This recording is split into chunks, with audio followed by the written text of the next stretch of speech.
Joining me now is Jay Sekulow. He's a member of President Trump's legal team. Jay, good to see you as always.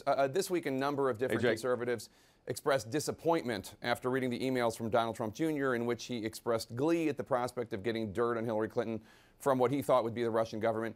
This is what Charles Krauthammer, a conservative columnist, had to say. Quote, "The Russia scandal has entered a new phase and there's no going back. This is not hearsay, not fake news, not unsourced leaks.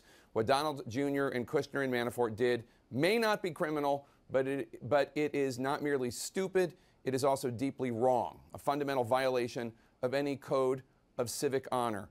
Are you willing to acknowledge that regardless of the legality here, this was wrong and a violation of civic honor? Well, look, I deal with the law, so that's what I'm the lawyer for the president. And campaigns involve opposition research. And the situation with the email exchange that was released by Donald Trump Jr.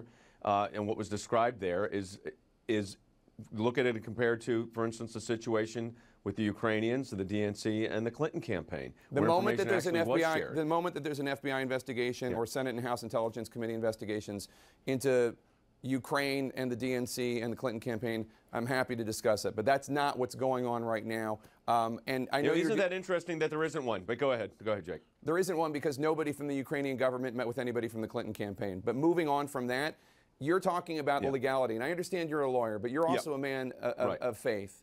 Isn't it kind of important whether or not what Donald Trump Jr. and Manafort and Kushner did, isn't it also important whether or not it's legal, whether or not it's wrong, whether or not it's ethical? Well, you're conflating, Jake, three perspectives here.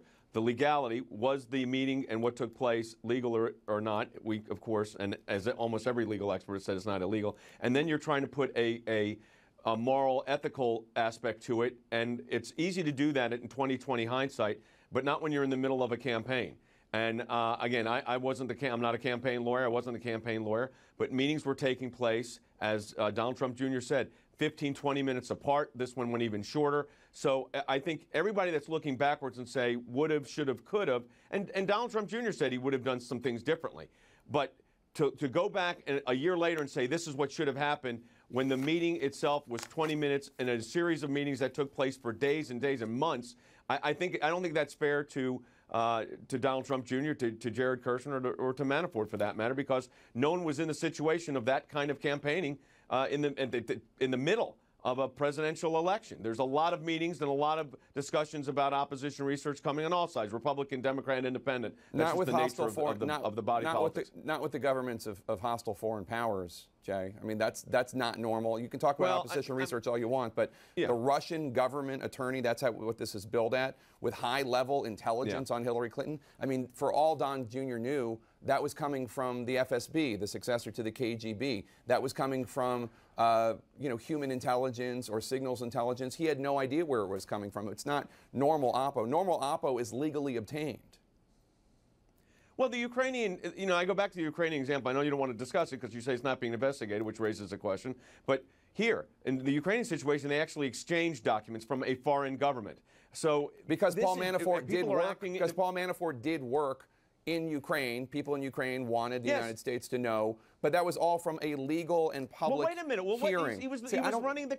But, Jake, he was running the campaign at the time. So, I mean, we're acting like this is some kind of one-off thing that, never happens in campaigns, and you just gave the evidence of exactly what took place there, right? Nobody from the Ukrainian government met with the Clinton campaign. Again, as I said... That's not true. There were representatives at the Ukrainian embassy. The Politico report was clear. Go ahead. Again, I know you want to change the subject.